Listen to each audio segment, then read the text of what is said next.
साढ़े कानून की अदालत मैनू मुजरम कहती है, पर मेरे ज़मीर की अदालत मैनू कहती है कि मैं कोई जुर्म नहीं किया। इसलिए अस्सलाम वालेकुम, मैं तारक सानी ते तुसी वेख रहे हो मेरा यूट्यूब चैनल रहबर इंटरटेनमेंट प्लस। सुल्तान राय दी एक सुपर डुपर हिट फिल्म लैके तुहाडी खिदमत च हाज़र हो रहे हैं। ब्लैक एंड वाइट दौर दी है फिल्म है और उस फिल्म का नाम है रंगा डाकू। 12 नवंबर 1978 बरोज़ इतवार वड्डी ईद दे मौके ते रिलीज़ होने वाली एक वड्डी फिल्म रंगा डाकू। यह पंजाबी फिल्म सी और ब्लैक एंड वाइट दौर की बड़ी ही जबरदस्त फिल्म सी। इस फिल्म की कहानी बड़ी शानदार है और इसका म्यूजिक ही बड़ा शानदार है और खास तौर पर एक गाना जोड़ा उस दौर बहुत मशहूर होए, किण मीन लाई काले बदला पीजी गई मैं कली आजा सजना। यह अपने दौर का सुपर डुपर हिट गाना सी। इस फिल्म के अदाकार सुल्तान राय जान वाले रस्ते से क्यों खलोती हैं? मैं ते तेनों दुश्मन दे करो। सुल्तान राय ने इस फिल्म के अंदर टाइटल रोल यानी कि रंगे डाकू का किरदार अदा किया है। आसिया हाकिम जी, ओ एक औरत है। आसिया ने इस फिल्म के अंदर ताजी का किरदार अदा किया है और ताजी जिहड़ी होंदी है और रंगे डाकू की मंग होंदी है। किसी की इज्जत नहीं लुटांगे, किसी मजलूम ते हाथ नहीं चुकांगे, हाथ चुकांगे तो सिर्फ उन्हां ज़ालिमां ते। अफजाल अहमद मैनू निरा थानेदार ना वेख माई।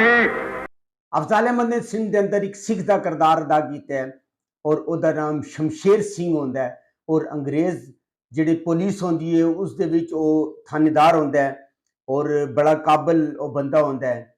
सैका ते दूजा फैसला मैं करांगी। सैका ने इस फिल्म के अंदर चंद्रमुखी का किरदार अदा किया है जिहड़ी कि एक हिंदू होंदी है। अलियास कश्मीरी कि रंगा नामी नौजवान ने मेरे वड्डे पुत्र नूं कतल कर दिता सी। अलियास कश्मीरी ने इस फिल्म के अंदर एक हिंदू बनिए का किरदार अदा किया है जिहड़ा कि विलन टाइप किरदार होता है, जिस तरह के किरदार अदाकार अलियास कश्मीरी करता है।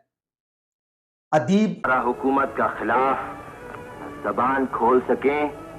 अदीब ने इस फिल्म के अंदर जरनैल का किरदार अदा किया है जिहड़ा अंग्रेजी फौज की जरनैल होता है और बड़ा ही जालिम किस्म का शख्स होता है। चंगेजी मैं तुहाडा मतलब समझ गया वा ठाकुर जी।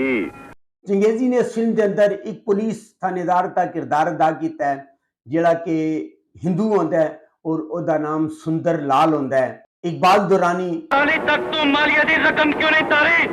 तैनू पता नहीं हथियार। इकबाल दुरानी ने इस फिल्म के अंदर अलियास कश्मीरी के पुत्र का किरदार अदा किया है। सीमा कदम क्यों नहीं चक लेंदे? नाने रब दी धरती ते।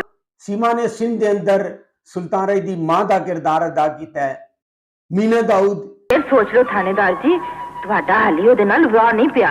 मीना दाऊद ने इस फिल्म के अंदर आसिया की मतरेई मां का किरदार अदा किया है जिहड़ी कि नहीं चाहती कि ताजी की जिहड़ी शादी है वो रंगे दे नाल होए। मनीष ज़रीफ मनीष ज़रीफ ने इस फिल्म के अंदर कॉमेडी दे किरदार अदा किया है। दो चार अच्छे सीन हैं उसदे। लाडला लाडला ने भी इस फिल्म के अंदर कॉमेडी की थी और बड़ी जबरदस्त कॉमेडी की थी है। अफजल खान किसी ने अपनी थां तो हिलण दी कोशिश की थी। अफजल खान इस फिल्म के अंदर एक सिख का किरदार अदा किया है और वो सिख जिहड़ा होंदा है डाकू होंदा है, फिर वो आज़ादी की तहरीक जिहड़ा ना चलांदा है, आज़ादी की लड़ाई लड़दा है। नसरुल्लाह भट्ट इनकार दी कंध बन के खलोण दा हौसला आज पहली बार एक नसरुल्लाह भट्ट का इस फिल्म में एक सीन है और फिल्म के आगाज से ही वो कतल हो जाता है। सावन खलोता रही है जे तू हिलन दी कोशिश की। सावन इस फिल्म के अंदर दिलावर का किरदार अदा किया है और दिलावर जिहड़ा होंदा है वो एक डाकू होंदा है और घट काम है सावन का।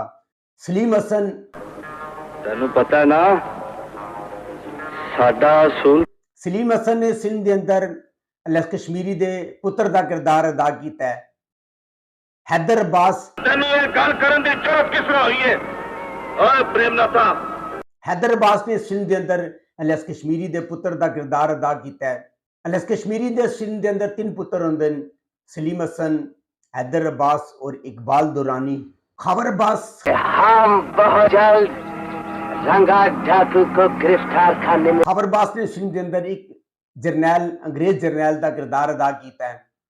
राज मुल्तानी पर अज ही पुत्र नूं घर लेके आया वां ते सीधा काम ते चला। राज मुल्तानी ने एक हिंदू का किरदार अदा किया है और वो चंद्रमुखी साइका का खामंद होंदा है।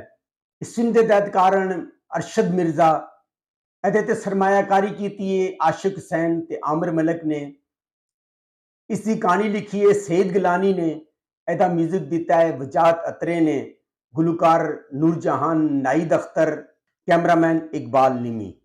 जैसे कि मैं तुहानूं पहले दस्सिया सुल्तान राय ने इस फिल्म के अंदर रंगे का किरदार अदा किया है और रंगा जिहड़ा होंदा है अलियास कश्मीरी हिंदू होंदा है, उसके पुत्र नूं कतल करके वो जेल चला जाता है और जदों उहदी रिहाई का दिन होंदा है ते उहदे जिहड़े पुत्र होंदे ने कोशिश करते हैं कि जाके रंगे नूं कतल करन, पर इलियास कश्मीरी चूंकि एक सियासतदान होंदा है और उन्होंने मना करता है कि ताकत बजाय सियासत का काम लेना चाहिए क्योंकि असी ताकत दे नाल रंगे नूं हरा नहीं सकते हैं।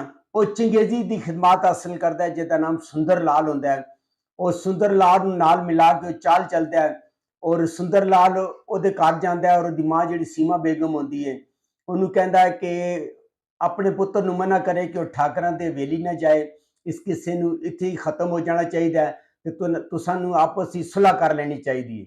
मां जिहड़ी होंदी है ओहदी चाल समझ नहीं सकती, वो जानती है जदों रंगा जेल तों रिहा होके आंदा है और दुश्मनां दे वल जा रहा होंदा है, मां रस्ते दी कंध बन जाती है और उन्होंने समझा बुझा के घर ले आती है। और पिंड के जिहड़े ठाकर होंदे ने इलियास कश्मीरी, उन्हां दा असूल होंदा है कि जदों पिंड विच कोई शादी होंदी है ते जिहड़ी वोटी होंदी है वो पहले रात जाके ठाकरां दे नाल गुजारदी है। राज मुल्तानी जिहड़ा होंदा है वो एक हिंदू होंदा है और उहदी शादी चंद्रमुखी दे नाल होंदी है और चंद्रमुखी का किरदार अदाकार साइका ने अदा किया है। चंद्रमुखी एक इज्जतदार कुड़ी होंदी है, जदों उन्होंने पता चलता है कि वह खामद उन्होंने हवेली छोड़न के चक्कर च वो अपने खामद नूं कतल करके फरार हो जाती है और जदों फरार होंदी है तो जिहड़े ठाकरां दे बंदे होंदे ने उहदा पीछा करते हैं। वो पहले अपने मंदिर भी जाती है, उन्होंने पनाह नहीं मिलती, वो खुदा दे घर ही जाती और पनाह की इल्तिजा करती है। रंगा यह गल सुन लैंदा है और उन्होंने पनाह देने का वादा करता है और जदों वो उन्होंने घर लैके जाता है और ठाकर नूं पता चलता है कि चंद्रमुखी रंगे की पनाह चली गई है तो सुंदर लाल चंगेजी की खिदमत हासिल करते हैं और चंगेजी जिहड़ा आंदा है और रंगे डाकू नूं गिरफ्तार कर लैंदा है और गिरफ्तार करके अदालत विच मुकदमा चलता है और रंगे नूं सजाए मौत हो जाती है और चंद्रमुखी नूं कैद हो जाती है। जदों रंगे नूं सजाए मौत हो जाती है, जदों वो मां उहदी सुनती है तो वो इस सदमे दे नाल मर जाती है। रंगा फिर उतों फरार हो जाता है और कई पुलिस वालियां नूं और कई दूसरे बंदे नूं हलाक कर देता है। जदों अंग्रेज सरकार रंगे नूं पकड़ने दे नाकाम होती है तो उहदी गिरफ्तारी ते 2000 का इनाम रख देती है और हर तरह की कोशिश के बावजूद जदों वो गिरफ्तार नहीं होता तो उहदा एक भतीजा होंदा जिसका नाम कमाला होंदा है। वो कमाले नूं जरगमाल बना लैंदी है, उहदी जिहड़ी भाभी होंदी है वो इस दौरान वो मारी जाती है। इस तो पहले जो चंद्रमुखी होंदी है वो भी रंगे नूं बचाते हुए मारी जाती है। जदों अंग्रेज कमाले नूं जरगमाल बना लैंदे हैं तो सुल्तान रही जाते और जाके अदीब का जिहड़ा पुत्र होंदा अगवा कर लैंदा और अदले के बदले वो अपना भतीजा मंग लैंदा है और अंग्रेज इत्थे चाल चलते हैं और उन्होंने बुला के जगरमाल बना लेंदे ने और चारों तरफ उन्होंने घेरा पा लेंदे ने। खैर जिहड़ा सुल्तान रही होंदा है वो अपनी जान बचा के उतों फरार हो जाता है, मुकाबला करता है और निकल जाता है और जंगल जाता है और जंगल की ओहदी मुलाकात दिलावर दे नाल होंदी है। दिलावर का किरदार अदाकार सामन ने अदा किया है और उन्होंने दे ग्रोह का रुकन बन जाता है और हर फिल्म की तरह उन्होंने सरदार बन जाता है और इस तरह करके उन्होंने तहरीक अपने शामिल करता है कि असीं मिल के आज़ादी की तहरीक लड़ांगे।